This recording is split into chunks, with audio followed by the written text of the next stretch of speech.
Nous voici à notre 3e épisode de la série Les chemins de la musique. Aujourd'hui, nous découvrirons les ronds-points du sentier qui mena à la musique professionnelle la diva Barbara Hendricks. Après Marian Anderson, que nous avions évoqué dans notre première série, puis Leontyne Price, dont nous avons retracé le parcours mercredi dernier, quelques décennies plus tard arriva Barbara Hendricks. Rien ne prédestinait Barbara Hendricks à devenir cantatrice d'opéra. En effet, elle entama son parcours estudiantin en suivant la filière mathématiques et chimie, bien loin de la voie artistique. Elle dit elle-même, je cite, « J'avais un talent, c'était indéniable, mais l'idée d'exploiter ce privilège pour flatter mon ego ou gagner de l'argent ne me satisfaisait pas.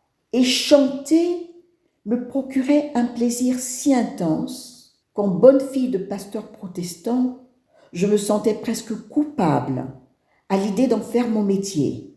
Il me fallait une motivation plus grande, plus noble, plus inspirante. Quelque chose qui me dépasse, me transcende. J'ai donc entamé des études de mathématiques et chimie.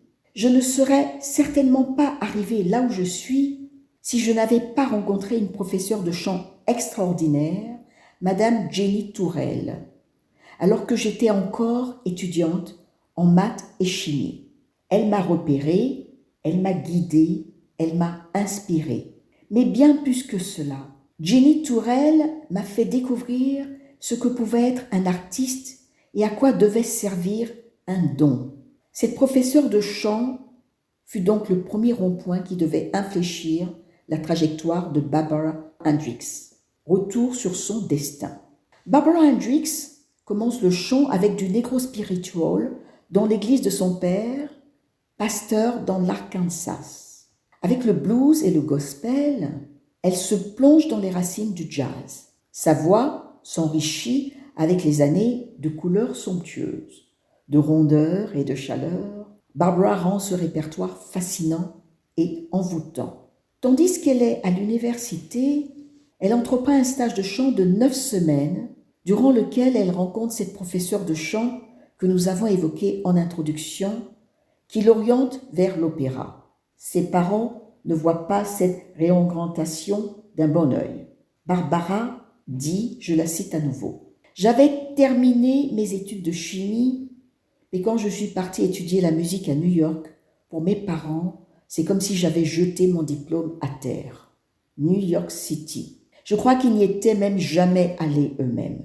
Ils n'ont pas pu m'empêcher de partir, puisque j'étais indépendante grâce à une bourse. Mais j'aurais bien aimé avoir plus de soutien de leur part. » Fin de citation. Lorsque Barbara arrive en 1968 à la Juilliard School of Music de New York, où sa professeure de chant Jenny Tourelle enseigne, Barbara pense aux cantatrices afro-américaines qui l'ont précédée.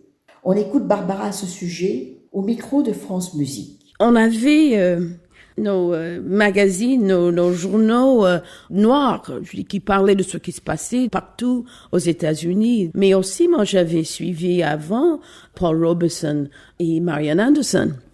La première femme noire chantée au Met à la fin de sa carrière. Mais Leontyne Price, c'est quelqu'un qui, je l'ai vu chanter à la télévision, et ça, je crois que quelque part dans ma tête, le moment donné où j'avais la possibilité d'aller faire ces études, j'ai réalisé que c'était possible. Pas possible que j'allais faire une carrière comme Leontyne Price, parce que pour moi, c'est une des plus belles voix de tous les temps. Dans cette école de musique, Barbara apprendra à chanter, certes, à trouver sa catégorie de voix, certes, mais elle apprendra également les langues. On découvre avec elle que pour bien chanter, il faut tout d'abord savoir s'exprimer correctement dans la langue du chant concerné. On l'écoute à nouveau sur ce sujet au micro de France Musique. Comme c'est divisé, tout ça, à l'époque, chaque année, on étudiait une langue. Pas assez bien pour parler la langue, mais pour apprendre chanter la langue. On avait étudié un peu de grammaire et tout ça, mais c'était pas vraiment des leçons pour parler. La première année, c'est italien, deuxième français, troisième c'est allemand et quatrième anglais. Anglais, oui, parce que c'est une langue très difficile pour chanter bien. C'est donc en cela que nous trouvons le second rond-point de Barbara Hendricks. Elle, native de l'Arkansas, afro-américaine, aujourd'hui de nationalité suédoise, Barbara Hendricks, qui a appris à manier différentes langues, en fait sa différence, tant elle est capable de chanter de manière aisée et articulée dans la langue de tous les publics. Ce sera sa force. Barbara Hendricks, qui a débuté sa carrière professionnelle en 1973, a compté parmi les cantatrices les plus réputées au monde. Il se murmure pourtant que l'âge aidant, après 50 ans de carrière, elle envisagerait de quitter la scène prochainement. Le moment venu, nous lui souhaiterons une belle retraite. Et nous voulons par-dessus tout retenir d'elle ce qu'elle-même a retenu de son école de musique. Le fait que l'artiste n'est qu'un vecteur qui réémet ce qu'il ou elle a capté dans l'univers. Barbara Hendricks présente donc l'artiste comme une personne ayant la grâce de pouvoir retransmettre les messages de l'univers. Pour reprendre les mots exacts de Barbara, elle dit, je cite, « Chaque artiste est différent. Ce que je vois de commun entre tous, c'est la passion, l'envie de transmettre quelque chose de plus grand que soi-même. Le message n'est pas le mien. Je ne suis que l'instrument qui le joue. » Fin de citation. Sur ce, nous nous quittons tout naturellement ce mercredi en écoutant Barbara Hendricks rendre grâce à la Vierge Marie avec sa magnifique et unique voix. Barbara Hendricks, Ave Maria, studio, en silence, lancez s'il vous plaît.